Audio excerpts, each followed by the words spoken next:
You of The Psychology of Money by Morgan Housel. And today we're looking at chapter 15, which is titled Nothing is Free.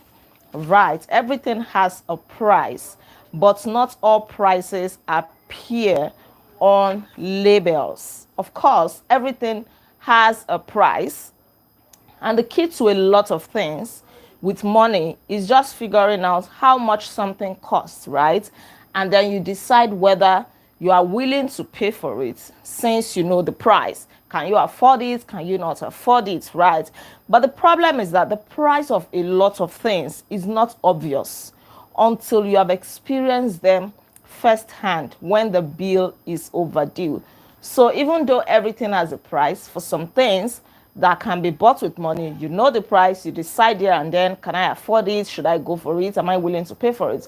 But for so many things in life, you cannot readily see the price until you get into it, until you begin to experience it, you begin to navigate some things, and then boom, to so many, they discover that the price was far higher than they had expected. There was a company called General Electric. It was reported to be the largest company in the world in 2004. And the company was worth a third of $1 trillion. In fact, for the previous decade, it had been like the first or second each year, consecutively like that. But suddenly, everything fell to pieces. In 2008, they experienced financial crisis, and the company was eventually sold for scrap. The stock of General Electric fell from $40 per unit in 2007 to $7 in 2018. And the CEO of the company, Jeff Immelt, was blamed for it. He was blamed not to have led the company very well. He was criticized for his acquisitions, for cutting dividends, laying off workers, bad leadership and all of that. But when he was going, he eventually had to leave. Right, he stepped down in 2017. But when he was going, he said something that it also felt was insightful. He said that every job looks easy when you are not the one doing it. That was what he told his critics. And of course, every job actually looks easy. There are so many people who can drive cars with their mouth. Oh, turn it this way. No, you're supposed to reverse that way and all of that. Or so many people who play football with their mouth. You're supposed to score that goal. You missed that chance. It's simply because you are not the one on the field. So you're watching from afar and you're thinking, this thing is so easy. When people are doing their jobs, they are feeling like it is so easy, forgetting that practice is actually different from theory. So everything looks easy when you are not the one doing it, because the challenges faced by someone in the arena are often invisible to those in the crowd. Everybody expects that you're supposed to succeed at it. Is it not that business? Is it not that investment? Is it not marriage? Is it not just to go to school and pass? But dealing with the conflicting demands of sprawling both short-term investors, including your money. A lot of people would expect that, you should invest your money and make good returns, but it is not always like that. Like everything else, successful investing demands a price. And this is going to be like the major thing we're going to be talking about, because so many people do not know that for you to invest your money and get good returns, there is a price attached to it. So many people are investing, but it looks as if they are not getting good returns, probably because, not even probably, just because they are not willing to pay the price. And here we are today. We celebrate some rich people that, this person is doing so well. But do you know the price that they had to pay? Some of them had to pay the price of fear, volatility, uncertainty, putting their money into a high-risk investment. And when the odds fall in their favor, we're like, that guy is so lucky, so rich. No, he's not lucky. He paid the price.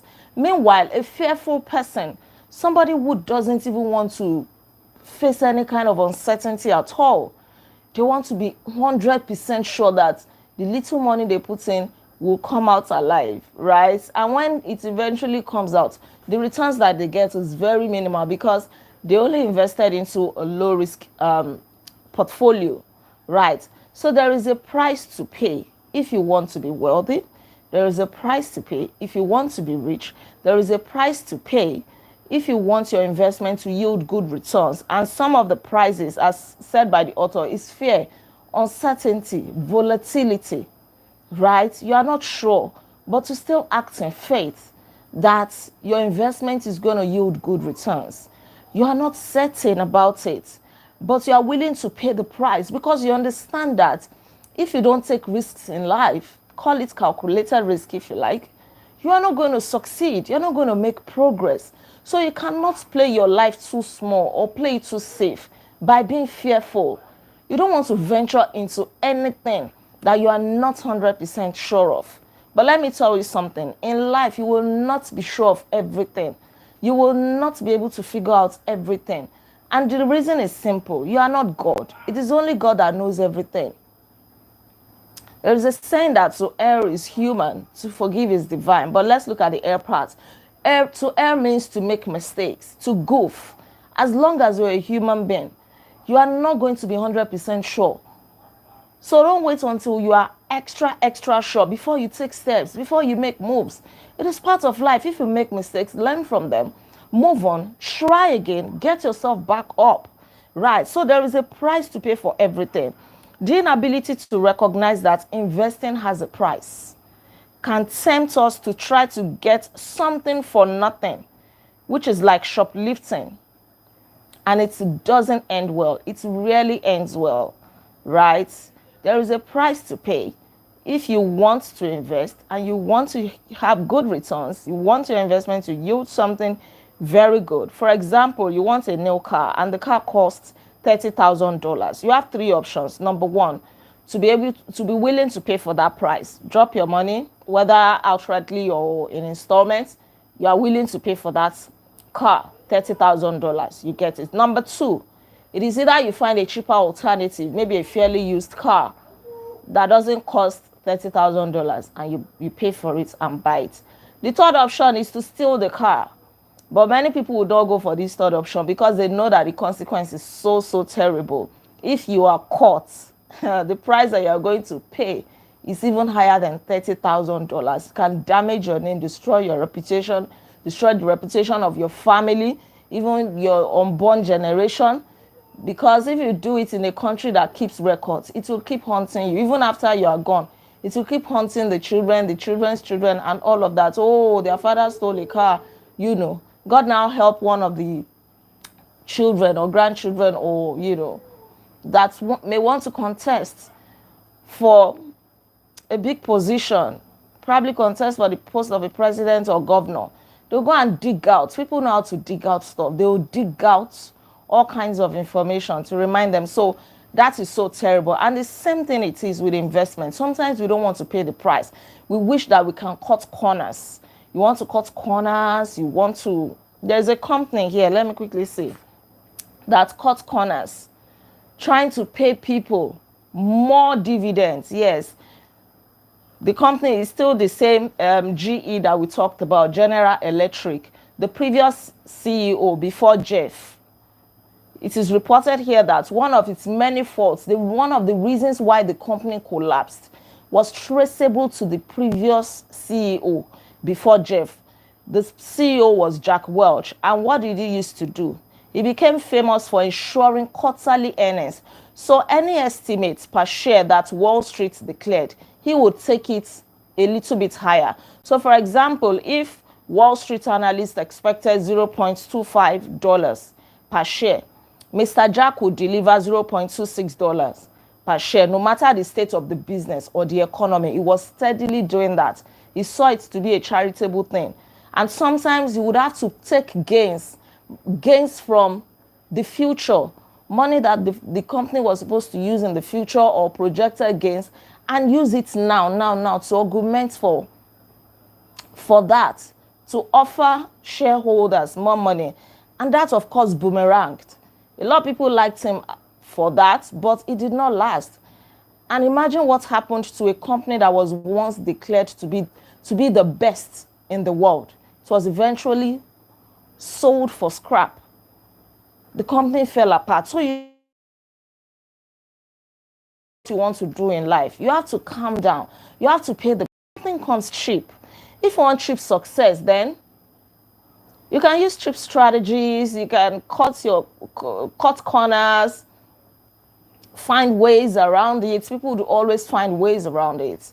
I once heard somebody, he said, if you jump up, you would come down. But if you grow up, you will stay up. The path of growth is what a lot of people cannot endure, is what a lot of people cannot do. That's why people get into all kind of scams and frauds and everything, because they want shortcuts. May we not cut our life short while we're looking for shortcuts. So don't jump up. There is a process for everything. Growth is painful. Nobody likes it. If a child is growing, the teeth will start coming out. When the teeth is coming out, what happens to the child? The child will develop fever. The temperature will be high. It's not easy. The child is not enjoying it. It's uncomfortable. The parents will be worried. Oh, my child is running temperature. But if that does not happen, the teeth would not come out. That is a process. Or is it when the child is starting to walk, the child is going to fall a couple of times before the legs become stable on the ground. And then once that happens, the child starts walking like everybody else. He or she is not at the mercy of people to run around or to go and pick something. He can walk there himself and pick it. The same thing with growth. Is it convenient for you to wake up early in the morning, to go to work, or to stay up late at night studying so that you can pass? That is the price. Right? There is a price. Nothing is free. Even salvation that we say that is free is not free. Jesus paid with his life. He shed his blood. The Bible says that his sweat was like drops of blood. He carried his own cross. It was too heavy. He had to be helped. So don't try to cut corners. It's better to calm down. Some people like to jump the gun. They think that they are cutting corners now, they are getting away with it. That work is still waiting for them in the future. It's like you not doing your laundry. Every time you want to go out, you already have a heap of dirty clothes. You go into the laundry basket, you look for the one that is fairly clean, you put it on. You are able to do that maybe for like 3 or 4 days. You keep on managing and managing. Before you know it, there will be none to manage. You are faced with the reality of settling down and doing the laundry and washing the dirty clothes. So if you cut corners, if you jump the gun, the main work is waiting for you in the future, right? So when it comes to investing your money, don't see it as a fine.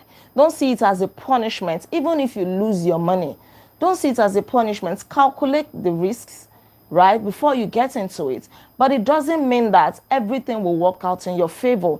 If it doesn't work out, don't see it as punishment. See it as a learning curve. See it as a fee, as a price that you have to pay in order to become wealthy in life. There is a good example here, an illustration with Disney, right? Disney tickets cost $100. At the time this book was written, I don't know if it's still $100. But when you go to Disneyland, you have an awesome day with your kids. A lasting memory, right? Beautiful memories you create. The previous year, this book was written in 2020. In 2019, I suppose, it was reported that more than 18 million people thought that the $100 paid to get into Disney was worth it. But few people felt that the $100 was a punishment or a fine, that it wasn't worth it, right? The worthwhile trade-off of fees is obvious when it's clear that you are paying one. The same thing is applicable to investments. Volatility is almost always a fee, not a fine. It is a price that you pay. You want to be rich, right? You want to be wealthy. You think that once you put your money into that business, it's going to work out fine. Once you put your money into that investment, your returns are guaranteed and all of that. No. If it doesn't come out the way you expected, see it as a fee. See it as a price You have learned what works and what doesn't work. If stocks does not work for you, okay, maybe next time try mutual funds, or maybe next time try to invest into real estate, something like that. It's a fee, it's a price. People will go to Disneyland, and unfortunately, maybe the day they go is the day that it rains and they don't have a good experience. They still shouldn't see it as a fine. It is a fee. They actually desired to enjoy Disneyland, to enjoy the movies, to have a nice time there. But it rained and they didn't have a nice time. So it would be a waste of time to live in regrets like, oh, I wasted $100. No. See it as a fee. At least you've gone there. You know that it can rain. Maybe next time you will look at weather forecast before you go. So whatever you're doing in life, there is a price to pay for it. Right? So find the price and then pay it. Settle down and pay it. There is no shortcuts. No shortcuts. Settle down and pay the price. Wake up early, read books, save and invest, go to school, study, spend time with your family, spend time with your children, work extra hours, burn candles. You know, when others are lavishing their money, enjoying, cruising around town, you are busy paying that money to attend some conferences that will broaden your knowledge, right? No pain, no gain. That's it. So pay the price. Nothing is free in life. Nothing. Some things may look as if they're free, but they are not free. Everything, and it's not everything that has a price tag. If you go to get this book from the bookstore, you may see a price tag on it. But so many things in life, no price tag. You have to get into it before you know. You actually realize that, oh, there is a price to be paid for this thing. So find the price and pay it. Thank you so much. We've come to the end of the review of chapter 15. I hope that you gained something from that. Please don't forget to like this video, share your comments with me in the comment section below. And please subscribe to this channel in case you're yet to subscribe. I remain Olaide Agbaje, also known as First Lady. And on this channel, I inspire you to live intentionally. There will be no review tomorrow. Tomorrow is Sunday. But we'll come together on Monday and we're going to review chapter 16, which is titled You and Me. Beware taking financial cues from people playing a different game than you are. Until then, be intentional.